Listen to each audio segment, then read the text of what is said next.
Hello students, this is your course on content marketing. In this video on measuring content marketing performance, we're going to talk about conversions, which is the ultimate step in the success measurement of any content marketing campaign.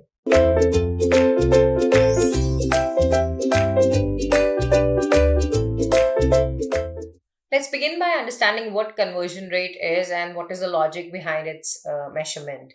Conversion rate measures the number of users converted versus the total number of users who clicked on the digital ad or email, thereby responding to your content.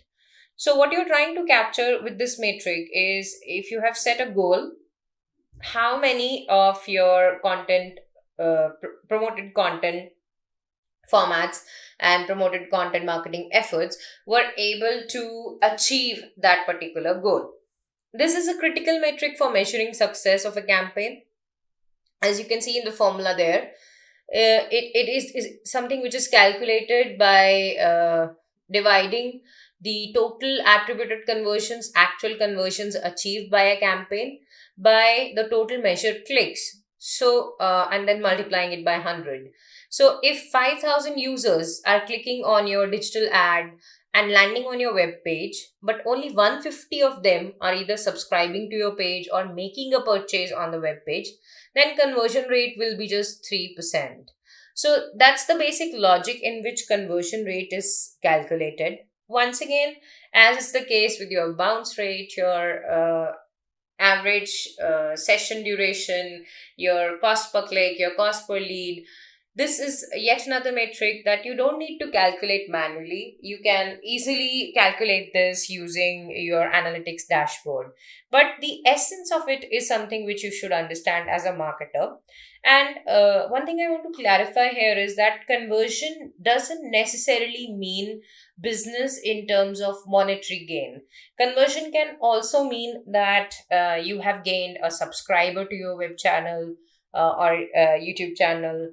Conversion can also mean that somebody has registered to your website, and basically a desired action which you wanted them to take is happening, and you just don't have their information. They have gone on and taken that step and associated with your company, with your campaign in the way you wanted them to. So the end goal of the campaign, when it is achieved, it is considered as a conversion.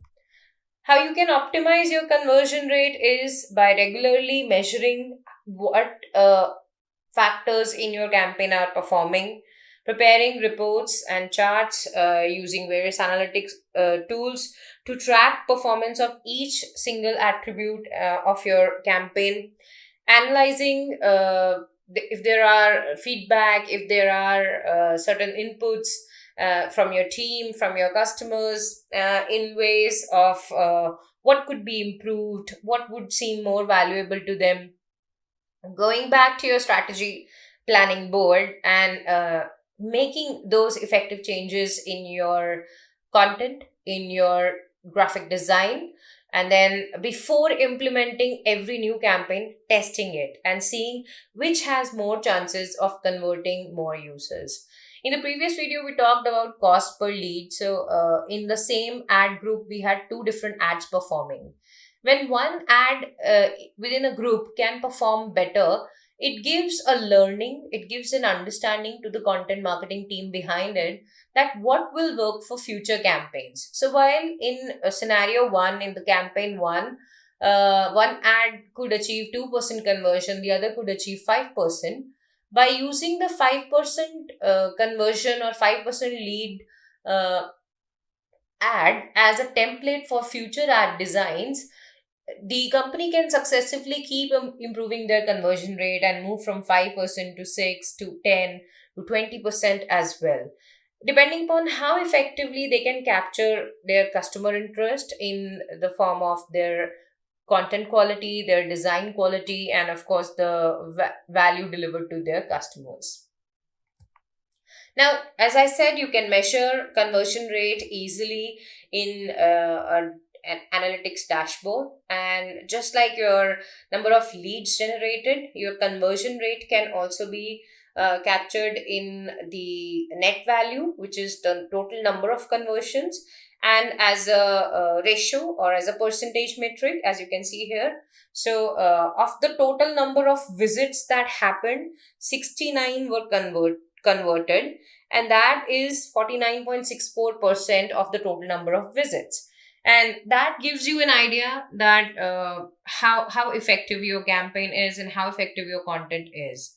There is also feasibility of you segregating your total conversions as per devices, so that you can understand which device is the preferred way of content consumption by your target audiences. In this case, more conversions are happening when customers are coming to your website from tablets and mobile rather than when they're coming from their desktop.